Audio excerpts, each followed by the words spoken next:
Hello, everybody. Welcome to Some Guys Talking. I'm your host, Brian Holler. I'm along with my co-host, Mr. Aaron Washington.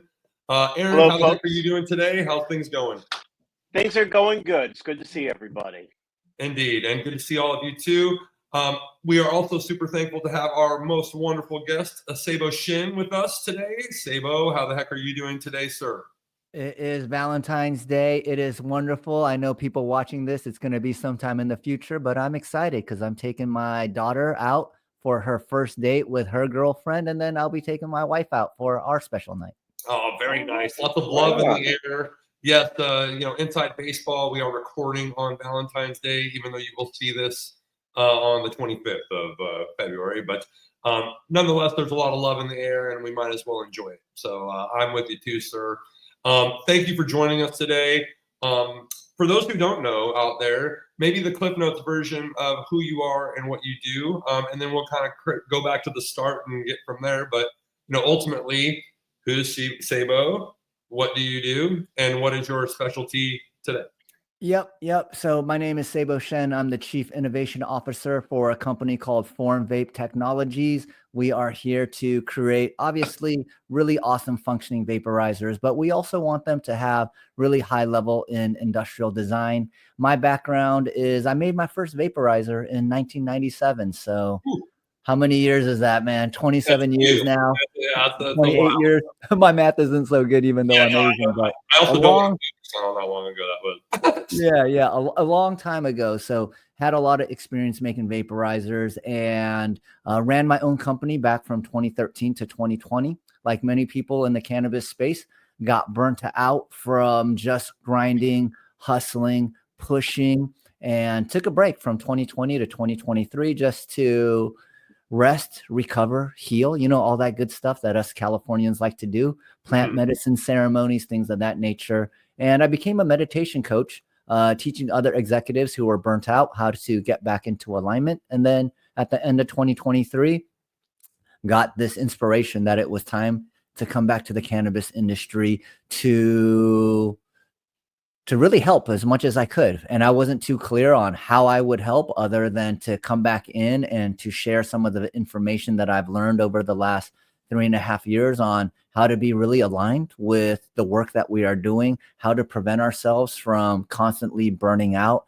and how to live with more joy each and every single day, not just when we raise money or when we hit our quarterly numbers or yearly numbers, but how can we show up every day as the best version of ourselves, how to be grateful and feeling abundant that we are in an industry that is growing. And of course, there are a whole bunch of different things that could be changed for the better, but well, if there was nothing to change for the better, what would we be doing? So I think that this is a beautiful time to be in the industry. And thank you so much for having me here.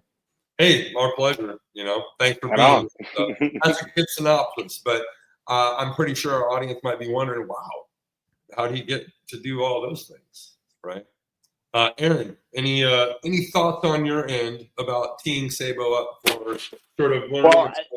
Not right now. Well, see, I don't know if we want to save it, but I would like to tell people at home all the cool shit that you've done in terms of some of your appearances in popular culture, which speaks to some of your talents and your skills. But I don't know if we want to save that, but Well, we'll probably run into it anyhow, but let's start at the beginning because I'm sure people are like, wow, spirituality, personal empowerment coach, but you're also a designer, engineer who's, been immersed in the space. That's a very interesting juxtaposition, not usual. You don't find a lot of folks with those two categories checked. So, I think there's probably an interesting story there, which I assume, and I sort of know, starts with the sort of engineering piece, in a way. Right. So let's start there. You're from California originally. I can't remember. Yep. Yeah. So you're from originally California. Grew up where? Grew up in the San Francisco Bay Area. Went to school at UCLA for the first couple of years of college. Believe it or not, I thought that I would hit a growth spurt and be a walk-on to the UCLA football team. So no drinking, no drugs, just like working out. Protein shakes, just trying to get swole, trying to get big. By my third year, I realized I was 130 pounds, probably not going to pack on all that muscle. And my roommate, he smoked weed every day. I mean, he wasn't a normal, he would smoke like an ounce a day. Actually, he's not a normal consumer. We're talking top tier, real, like, user, if you will. Yep. And he was like this. He was a model. He made tons of money. He wasn't even a UCLA student. He just liked being near the campus. And so we were actually both stuntmen together. So that's actually what led into cannabis. Was we were doing stunt work. I started feeling a lot of pain. I was taking all sorts of different medication, and it was just giving me stomach aches and different side effects. So he was just like, Seibo, why don't you just try smoking this? I tried it. I loved it. Immediately, I knew it was for me. Now, what I didn't like was that you had to smoke it. My father is a pharmacist as well as a traditional Chinese medicine herbalist, and there has never been any medicine that he's given me that I've ever had to smoke. Right. So immediately I just started thinking about, well, what are healthier ways to introduce the cannabinoids into your body? I found online that there was this concept of vaporization. I went and made my first vaporizer in 97. It ended up working. I started selling them to my classmates and different people that were also interested in this technology. And that's how I got started. I'm not an engineer. I was actually an Asian American studies major. I'm horrible at math and science, but because of my love of cannabinoids, I learned about laminar flow, electrical, mechanical engineering, thermodynamics, and all that good stuff. So now I can speak that language. But back then, it was just really just trying to MacGyver stuff and hope that what we were doing was healthier than actual combustion. Yep. That's really interesting. You got like DIY for, engineering essentially. I think you sort of triggered some thoughts in my head when you were telling your story, because I realized a lot of folks in this space sort of came to what they do that way. It also lends itself to like having to wear multiple hats and understanding how to like navigate those waters as opposed to being taught, hey, you do this and you should expect this, which is totally fine for other fields, but I don't know how appropriate that is or how conducive that is to, cannabis or, hemp and whatnot. And, for you to grow into that, I think or to do it that way, it speaks a lot to how you ended up evolving, right? So Aaron, any thoughts on that? I can see your head turning. No, I just, it's amazing that people can just problem solve like that. I have different artistic talents, but to sit down and go, you know what, I'm going to figure out how to vaporize. It's crazy. It's interesting how people are given their particular set of skills, as Liam Neeson would say. It's just amazing how they develop them, and they can, some can be developed, but some just come natural, and you can figure it out if there's the desire. So no, I'm blown away by the ingenuity, and I'm also blown away by people who end up in this space. Don't necessarily start out wanting to be here, but you're pulled in for whatever reason. If it's smoking and you realize it gives you, relief or whatever it is. It's just interesting how people are pulled into the universe of cannabis from wherever they were. In most cases, they have no desire. Like, it wasn't what they desired to do. It just kind of happened. So I'm just amazed at the story itself. So very good. So, ultimately it's 97, you create a vape, you're starting to kind of get in there with people. They're buying it. It works. It does well. Okay, so what comes next? What do you run into in terms of opportunity? Because I got to assume that, if it's working, other people besides just your classmates are going to be interested in this. Yeah, totally. Well, back then in the late 90s, early 2000s, there wasn't a legal cannabis scene. So it was just something that I would make in my garage. It was a heat gun, and then we would MacGyver these different like shot glasses so that we could funnel the heat into the shredded herb. And so I never thought it was going to be anything that would go beyond that. And so I ended up going to law school, realized that law school wasn't for me. I wanted to have a lot more free time, and just all the attorneys I spoke to were just, if quality of life is what you're after, this might not be the thing for you. And so I ended up getting into tech. And in my tech career, really, really lucky. I worked for 5 companies. All 5 had successful exits. And the number one thing that I learned from working at these tech companies is that the smartest people in the tech companies were huge cannabis consumers. So maybe this isn't like mind blowing today, but back in the late 90s, early 2000s, like people looked at stoners. Yeah. Like I think I could see, especially because your journey, that part was probably pretty mind blowing. Yeah. Sort of right up there with when you took cannabis and you're like, wow, this does address pain a little bit. Whoa, right? I bet you it was one of those big revelations. Yeah. Yeah, totally. I mean, everyone was saying that I was successful at work despite consuming cannabis. Like, yeah. You're one of the outliers. When you start smoking or consuming regularly, right? Yeah, that makes sense. Exactly. And I felt the same, like there wasn't a lot of people that were publicly talking about consuming cannabis, and the people that were publicly talking about it were like my friends that were like skaters or they just weren't in the professional world. And so when I started discovering like the engineers during the hackathons were going outside to smoke, it just gave me this idea that if I could create better vaporizers, there might be a market for that. So in 2012, I bumped into one of my bosses. We had just IPO'd at a company called Success Factors, and I happened to be sitting next to him on a ski lift, and I was telling him that I used to make these vaporizers in my garage, and he was like, hey, if we actually put some money behind this, do you think this could be commercially viable? And so he was my first investor. I made a machine back in 2012, and then we ended up winning Cannabis Cup. And after we won Cannabis Cup, we were able to raise some more money. And then that's when I was able to start my first company, Vapexhale, in 2013. Wow. Yep.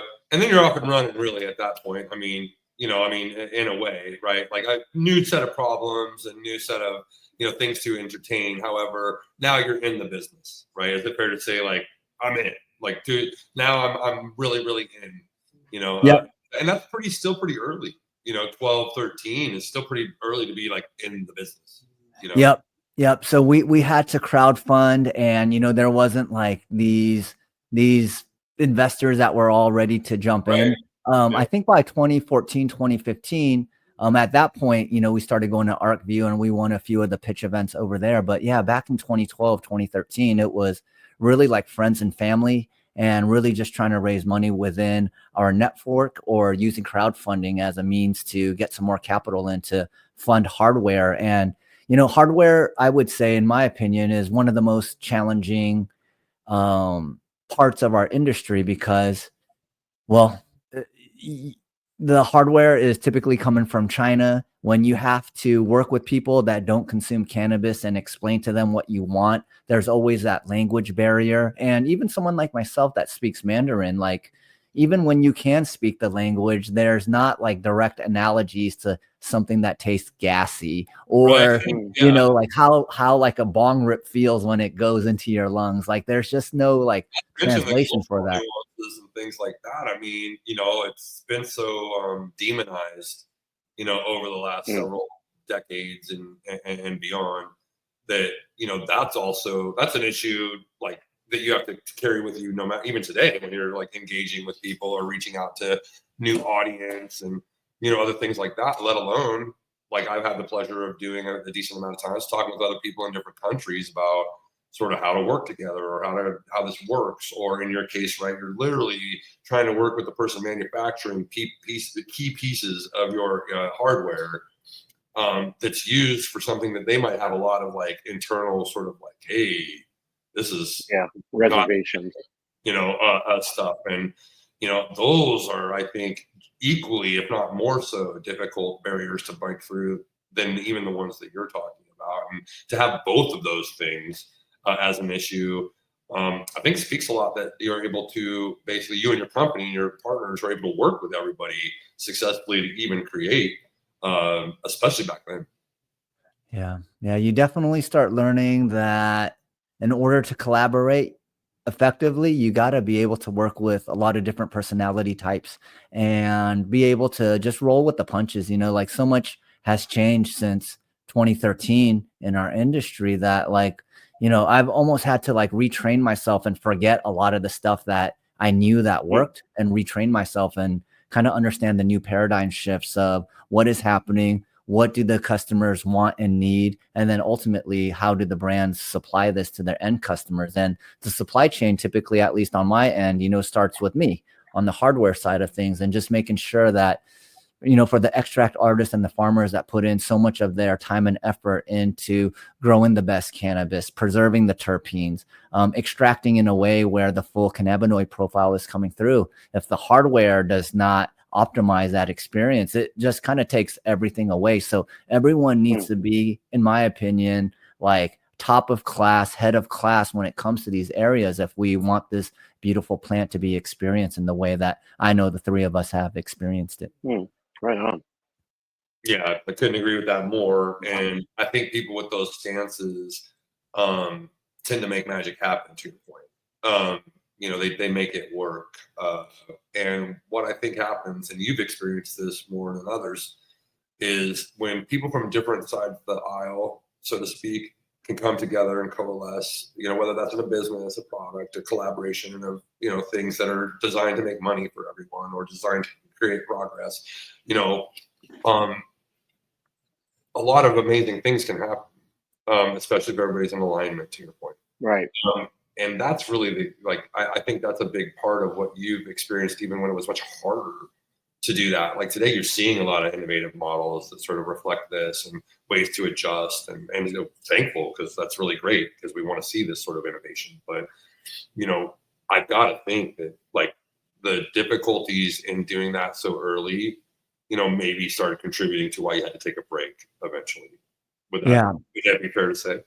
Yeah, I mean, the break, it was a perfect storm of a lot of things happening. I won't mention any companies, but we had done joint ventures with different companies where we saw like our revenue grow from 6 to 7 to 8 figures, like in a matter of like 18 months, just like explosive growth. And then not being happy because of the way the business was being run, both how we were presenting ourselves as well as all the infighting in the background. Me seeing that money is getting in the way of people doing the right thing, and just being disenfranchised with the industry. Vapegate also happened in California, which was tough for a lot of people to go through. But I think for me, it was, like I said, a perfect storm of all those things. COVID also happened. So I got to spend a lot more time with my family, and realize like, oh, like I love spending time with my family. Traveling all the time actually isn't as fun as, I was making it out to be. I was meeting a lot of like, rappers and athletes that I had looked up to when I was younger. But at the end of the day, I always tell my wife, every hotel room, no matter what city you're in, looks exactly the same. I'm usually like in and out of those places in 1 or 2 days. So it's not like I'm actually seeing things.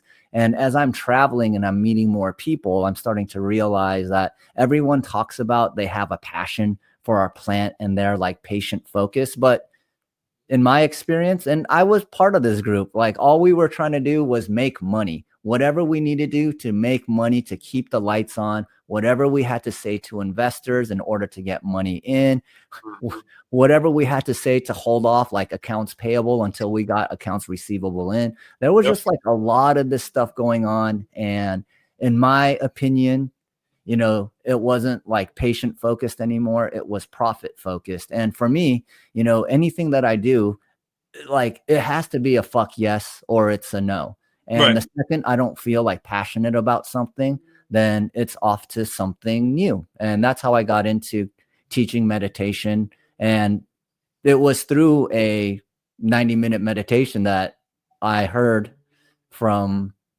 when I say I hear, it's not hearing with my ears. I just hear something in my head that it was time to come back to the cannabis industry because, in the 3 years I was away from 2020 to 2023, I see devices like this, these devices. I saw them like in 2020, and then in 2023, these were still the same devices that I saw. So in my opinion, there wasn't a lot of innovation. It was just a lot of the same old shit. And people just going heavy on their marketing to talk about how they're delineating their products from their competitors. And to me, as someone that loves cannabis, it's like, well, what are the customers really thinking when they see all these identical products? People saying this cannabinoid will give you a better effect, or these terpene profiles are going to make you more creative or make you more calm. And dude, I've tested all these terpene profiles. No one has ever gotten these right, and so for me, it was time to reintroduce more innovation into our industry. Like this device that I designed, like it looks nothing like any of the vaporizers out there. And it's by design, it's like cannabis helps you become more creative. I know we all consider ourselves artists here on this call. And, when I just look at like literally from 2020 to 2023, there was nothing new. There was nothing I needed to learn to get back into the industry. It was like I was in a time warp. And for me, I use cannabis for creativity. And so when I see an industry that's been stagnant for 3 years, it's just like, man, something needs to happen. And I don't have any grandiose ideas that I'm going to make the change. I only know that I can make the changes for myself. And so that's why I'm back. Yep. That makes sense. You took the proper, relax the proper time you needed, found a little bit more of yourself spiritually, learned how to like basically offer that essentially as a service, because you're an executive who understands, the mental toll that a lot of that stuff takes on you. I do think it's important for especially people who have to wear multiple hats and have crazy schedules and do the things, because you can't stop that. You can't avoid it. It will happen. So it's super important for you to have some sort of mechanisms, tools to, navigate those waters, right? I'm going to guess, and I sort of know this because we've spoken a lot, but I'm going to guess that was a lot of your motivation for, deep diving into sort of personal development, spirituality, to basically be like, oh, yes, what could be a value add could also actually be a little bit more, right? And so you've sort of leaned into that. Kind of talk about that process for yourself and how you navigated those waters, because, ultimately it makes sense. You hear the story, you're like, okay, well, he does, he can do this over here, but he's also been an executive around a lot of successful and not successful companies that have, kind of evolved. And you hear a lot about self-help, self-care, taking care of, making sure you can mitigate these crazy kind of paces and things that, startups or just high-level functioning executives or alphas, if you will, get into, right? How do you keep yourself centered, right? I know what spurred that for you first on what you're saying, but what was sort of the learnings that happened that really compelled you to go hard that way? Yeah, so I've done a whole bunch of different plant medicines in my life: LSD, ayahuasca, psilocybin, iboga, DMT, San Pedro. And I've always had these really awesome transcendent experiences where I'm talking to like these extraordinarily hyper intelligent beings and really getting like these really like transcendent paradigm shifting information. Now, I've never had that experience without taking plant medicines before, but once I started sitting down and doing these 90-minute meditations with my wife, and I started accessing these higher frequential portals of knowledge, which is the way I like to explain them versus saying spirits or souls, is that I realized that these exogenous molecules, they're more like training wheels. Just like you need training wheels to learn how to ride a bike, you take these things, you could connect with something greater than yourself, but they are absolutely training wheels. I had always heard about different ascended masters or yogis that, took 50 hits of acid and it did nothing to them because they already were at these higher frequencies. And so when I had that firsthand experience, and that was June 14th of 2020, I was like, whoa, okay, either I've taken one too many bong rips or eaten one too many mushroom caps that like I'm hearing stuff, or this is accessible without exogenous molecules. And so I got curious about vaporization technology. I got curious about expansion of consciousness and how to tap into these higher frequential realms through deep practices like breath work, meditation, things of that nature. And what I could tell you is 100% from firsthand tangential experience that these higher states of beings that you access with these plant medicines, you don't need them. Now, do I still do plant medicines? Yeah, because it requires a hyper amount of focus for me to get there. Whereas when I take plant medicines, it's just kind of like my default frequency. But absolutely, yeah. And part of the reason why I came back to this industry was not just to fix like this kind of like lame hardware problem, but is to also, teach people these concepts that you can live a life of joy, purpose, and abundance without sacrificing your time, your health, and your relationships. And that the way that we look at the cannabis industry as having all of these problems, well, yeah, of course it's going to be challenging. But if you look at every challenge as a problem, you're going to experience a certain way. I look at every challenge as a gift of expansion, a gift of leveling up. And so every day I am gifted with new opportunities to continue to expand. That's a good way to put it. A lot of gifts in our industry in that regard. Yeah. A lot of. That's a very proper stance to take. At least I try to be that way too. And folks like you, I'm blessed to know, and that I can talk to, sort of help, remind me, to do that. And I think it helps when you have people who are like-minded to sort of just be there for one another. Hey, remember, you can tap into this. Oh, fuck, that's right. Sorry, man, because you can get really lost in the sauce. Everybody can. It's very easy to do, especially with busy schedule, families, kids, etc. Like, it's real easy to just, So, one of the important things that it seemed to be a reoccurring theme, and this is important, is that at different points in your life, you checked in with yourself, and you. This is what people don't understand. Is like you need to not be scared. And Brian and I have talked about this a billion times. You need to not be scared to talk to yourself, to have literally check in with yourself about. I mean, literally with me, I am literally processing things and talking to myself constantly. So you need to not, and checking in and you need to not be afraid to be able to be alone in your own head and talk to yourself and listen to yourself. I know a lot of people don't, want that silence and don't want to hear that, but it's important to constantly check in with yourself and make sure, and not just go through the motions, because that's how you easily get lost and end up in a place that you didn't try to go to. But I think it's important that how you at different points, what do I think about this, how do I feel, because you need to be comfortable in your own head. Yeah, I love what you said, lost in the sauce. And, I love to use the word consciousness a lot. And I realize like consciousness means like literally something different to everyone. If you ask them, what does consciousness, how do you define it? Right.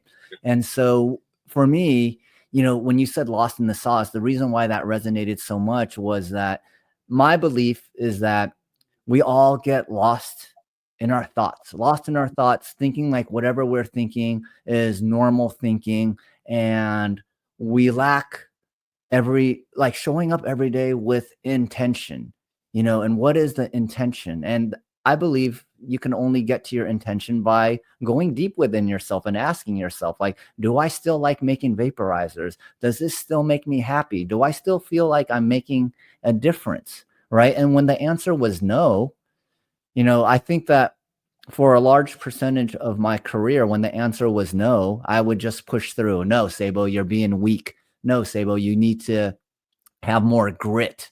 No, Seibo, you have to have more focus. And just realizing this is just some old program that I'm running in the background. And, a lot of people want to be billionaires. And I always tell them, like, look, just go search billionaires on Google, then hit images, and then just look at all the beautiful smiling faces. Well, you will see none. You will see none. You will see none. And so I believe that we're all lost in the sauce, running a operating system, running a program that may have served us at some point in our life, but no longer serves us. And, when we talked about self-care, is I see like on LinkedIn all the time, people talking about self-care. I will tell you less than 1% of those people actually practice it. I talk to all these people. I'm like, when did you meditate? When did you get a massage? Never. It's just for other people. It's just for show. And that's kind of like why I was excited to be here is like, there's just so much like kind of like lost in the sauce, unintentional, non-conscious behavior, just copying other people. Oh, wait, on LinkedIn, we should talk about XYZ. Okay, let me follow these best practices. And then it just comes off as not real, not authentic, not engaging. And Yep. for me, I feel like I was very like, I'm very grateful and very privileged to be able to have taken 3 years off to meditate and find myself. Sure. Like I know not everyone has that opportunity and capability, but what was clear to me in my deep meditations was that I need to come back and share all this information and share that being successful and having a ton of time to do whatever you want are not two things that need to be mutually exclusive. And my favorite meme, or I don't even know if this is a meme or not, but one of the favorite memes that I've seen online was, if you don't have an hour a day to meditate, that means you got to meditate for 2 hours. That means you're so not conscious that you can't think of like 1 hour that you could, like, I guarantee you, if you just take all your scrolling time away from your phone, you'll find probably 2 hours a day. I think most people, yeah. Agreed. It's about working it into your lifestyle really more than anything. It's something that which is of course a metaphor for like a lot of products and stuff too, which is, like these aren't, this is something that needs to be worked into your lifestyle day to day. You have to kind of chip away at making sure that you can do it. Don't get too hard on yourself when you aren't, but also don't lie to yourself either, to your point about that. And again, getting lost in the sauce can easily be facilitated if you are looking at surface level stuff all the time, right? For me, I've been part of how the sausage is made for so long that I can decipher what's happening pretty quickly and process that really well. So I know when someone's, faking it, to your point, or just sort of following the algorithm, but then again, my advice to people is, hey, you got to kind of align with this though, because it's going to get you the most exposure, right? For me, I'm always like, but tap into something real to basically that you can justify talking about, from your perspective that you are expert in. Don't worry about being, following a trend necessarily, or attach your expertise to the trend, and then that will be much more valid and much more, don't just capitalize on it, give your proper angle for it, or or talk about how it affects you personally or your business. Yeah, I really like that, Brian, because I think a lot of people, when they hear me talk, it just sounds like I'm saying, like, do whatever you want and you're going to be successful, and that there is some truth to that. But yeah, it's always do whatever you want in the framework of what your intention is. And if there's kind of rules of engagement on a specific platform where if you do it a certain way, you're going to get more engagement, more eyeballs, things of that nature, then of course it's really great to combine your authenticity with that framework. And, what I tend to find is most people try to just follow the algorithm and leave behind what makes them special.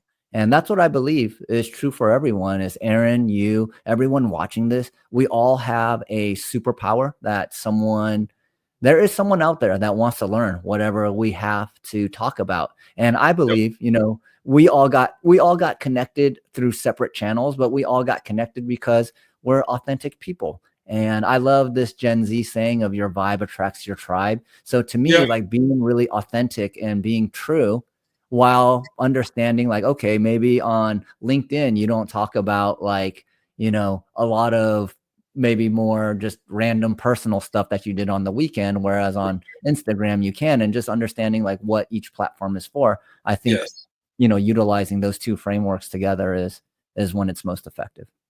Agreed. I think it's when people run into trouble is when they mimic the creative. Like you do want to mimic the technical aspects because that's why, that's basically just being plugged into how most effectively to grow or to be seen, right? But when they get in trouble, I think is, and it has to be about this, and I got to use those words, and I got to use this tone. No, you don't, because only if that's really you, and then only if that's really authentic to your business or your approach. Even if it is strategic and a campaign to promote, there's authenticity behind that will allow it to, permeate Whereas if it's fake, it'll fall flat, and people know this. And now we're really accustomed to it. So you will fall flat very quickly if you don't really adopt this. Some companies just fake it really well. So to your point, that definitely still happens, right? I was actually thinking about earlier when we were talking about Aaron was talking about talking to yourself. I remember when I was a kid, that was made fun of. Like, what are you, crazy? Don't fucking talk to yourself. You're crazy. Who talks to themselves, right? Mm-hmm. Only everyone, all the time, constantly, on loops. And if you don't realize that that's something that you can do, you've been taught by older people that it's wrong, you're going to feel like you're wrong. You're going to feel like your mind ain't working correctly. But the fact is, everybody thinks about themselves. Everybody talks about themselves. Everybody does that more obsessively than they do to anybody else. So why wouldn't you just understand that your conscious or your subconscious is a friend of yours? It's you, but it's your buddy. And you can talk to it like you would a best friend because it is you. So that's important that people know that. Say that again, because people, that's what I mean. Don't be afraid of yourself. You should be in your head. You should be your own best friend. You should. That's you. Who can you be honest with more than yourself? Who can you trust more than yourself? And that's basically what you're, alluding to, of course. And the, common theme for a lot of us who've been sort of learning, growing into this, continuing to see the value of it, and wanting to be like, hey, I know what it's like to be a programmed dude in America, right? I really do understand what that's like. I very much understand it. Totally. But I get what it's like to feel the freedom of chipping away at that, like, self-discovery, and that, like, the ability to really tap into what you're talking about, which like these sort of alternate, like, channels. I love what you were explaining about how plant medicine or fungi can set the plate for this, but then once you've done it enough, you've retrained your mind on how to access it. So things like meditation or deep thought, or just really knowing that you can do it, allows you to do it more frequently and without the assistance maybe needed, right? Yeah, so totally. then point, you use it more proactively, which is essentially like, oh, I need to get there right away, or I'm feeling a certain way. I know this will catch me up to where I need to get to really quick. So let me do that, right? Let me microdose here, or let me go ahead and have an edible over here because I know it's, going to hit me in the right way and get me to where I need to be to basically function, at the highest level I'd like to, Yeah.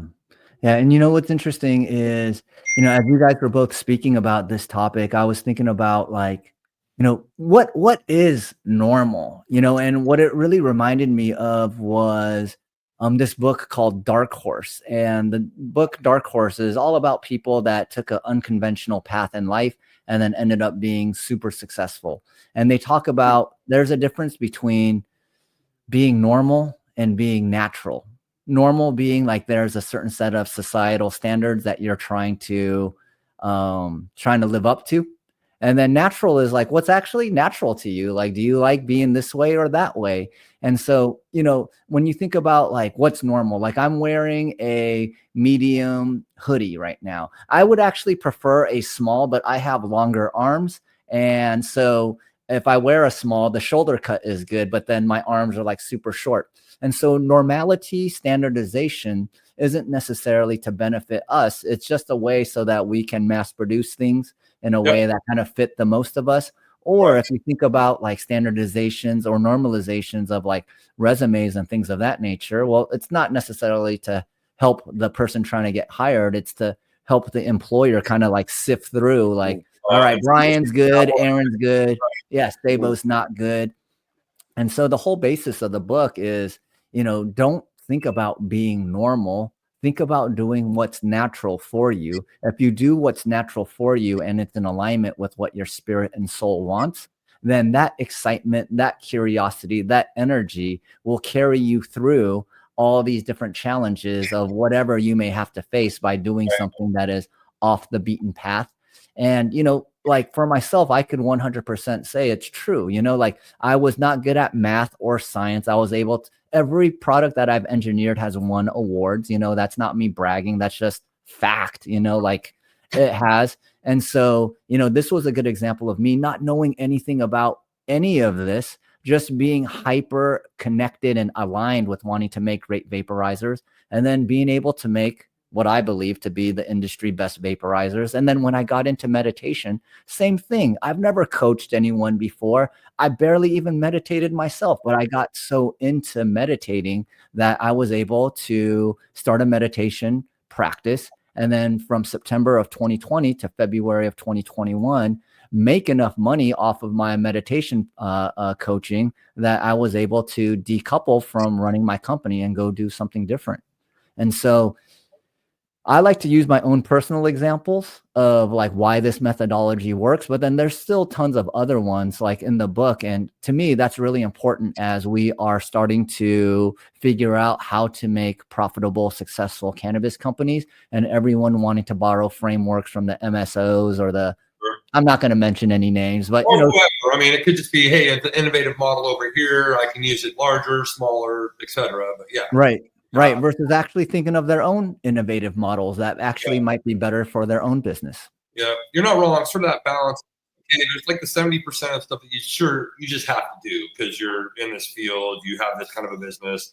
This would be hindering you if you didn't at least do the same things that these other your competitors and other similar companies do, right? But I think it's that 30% is where the magic is made, right? That's where you stand out. That's where those differentiators for your company are. That's where you can lean into the creative and separate yourself in a lot of different ways. That's where the brand comes from, maybe, or the positioning, or the innovation in building something, right? Yes, there's like for a machine, like you know this better than anybody, right? So for a device, there's probably a X amount of things that no matter where you're building it, what kind of innovation you're putting on it, no matter what kind of things you're doing that are standardized, you must have these things. You have to. It's just for functionality. This is what you're going to do. And that's probably, anywhere from, I don't know, 50, 60, 70% of stuff common, maybe 40, whatever it is. You have that commonality. And then to your point, it's really the rest of that really sort of allows you to stand out and tap into. So no one's saying that you have to reinvent the wheel all the time.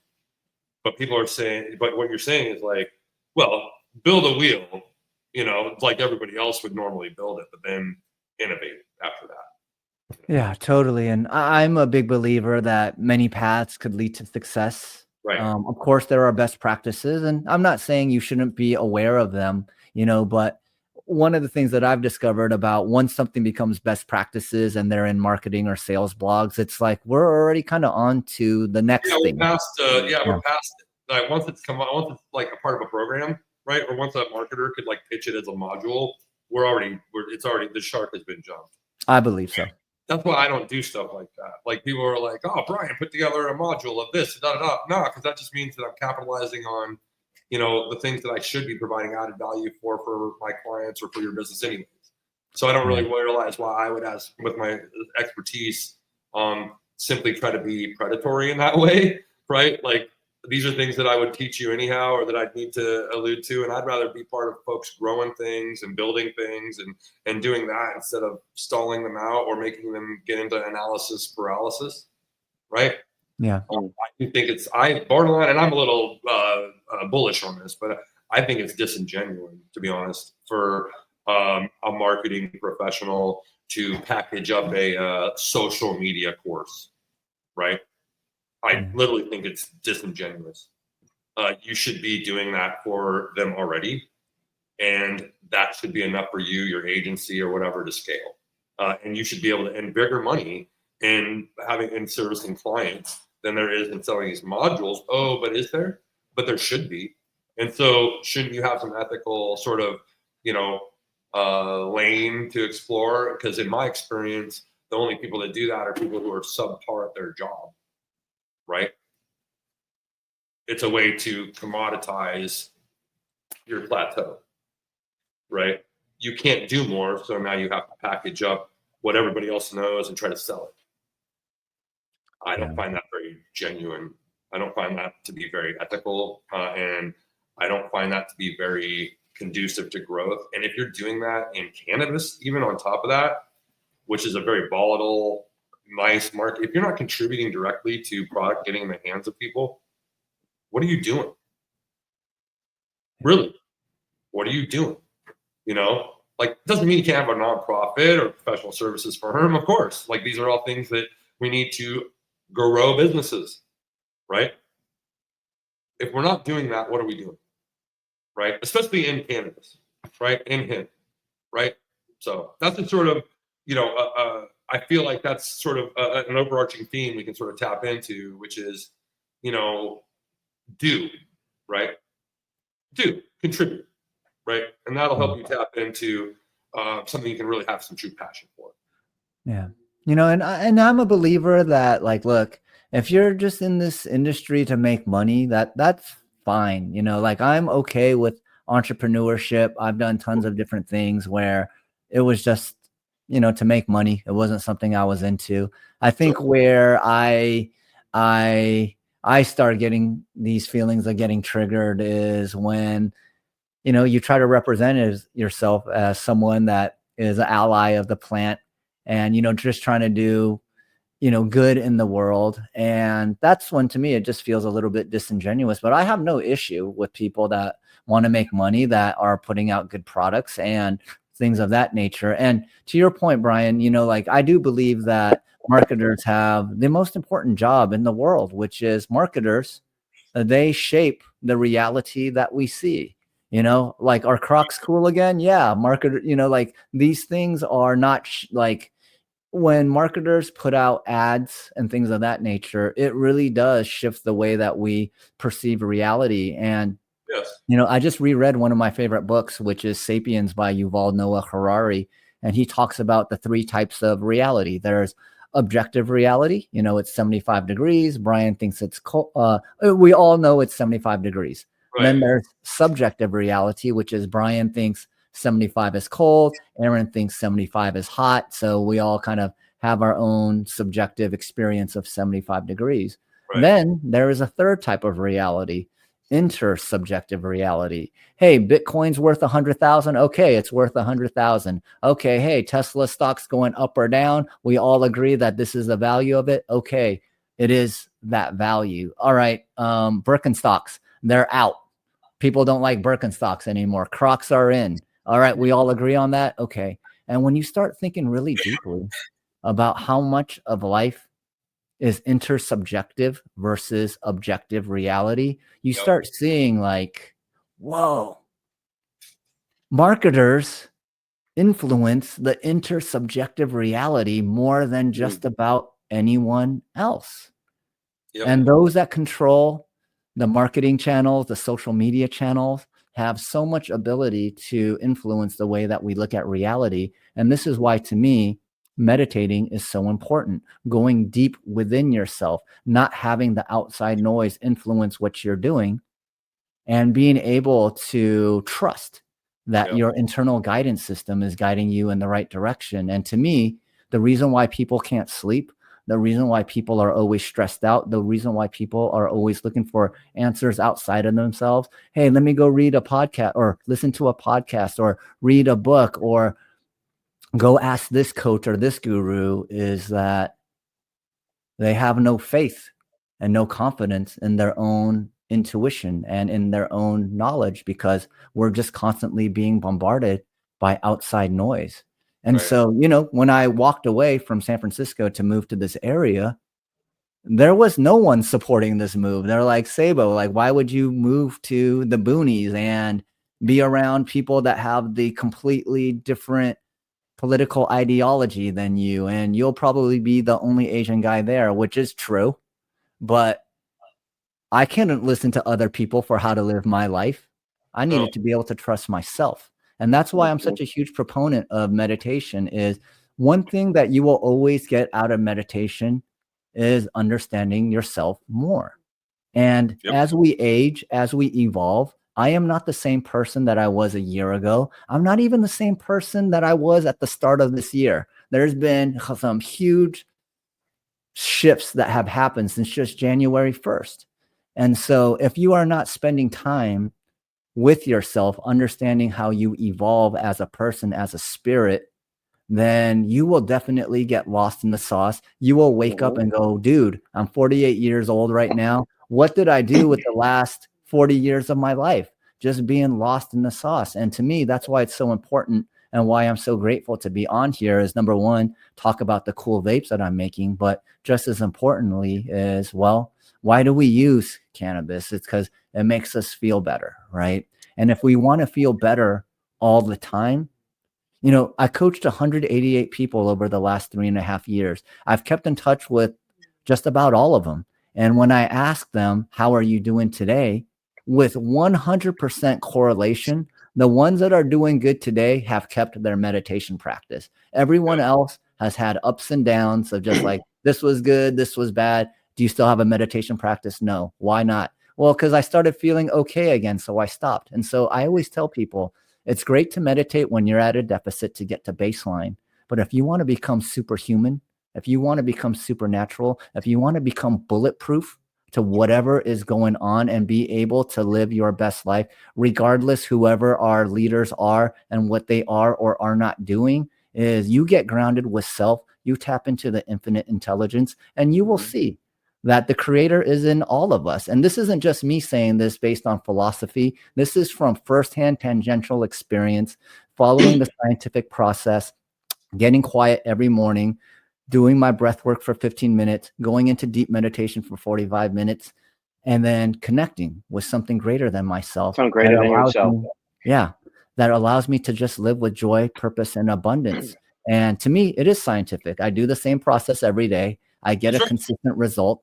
And the main thing that I've been instructed to do is to just share this with other people. And if they don't like it, no big deal. If they resonate with it, give them as much information as possible so that they can awaken, so that they can feel this feeling of oneness with the entire universe. And when you have that feeling of oneness with the entire universe, without psychedelics, without exogenous molecules, you start seeing that the people that you hate, the people that rub you the wrong way, it's just another manifestation of you. And so if you could love them, you will be able to love yourself more. On that note, I think, that's a great way to end it. You know, the CTAs that Seibo is referring to are ones, some we've beaten the drum of many times on this show, and others that are a little new. So, here's one, be yourself. 2, talk to yourself.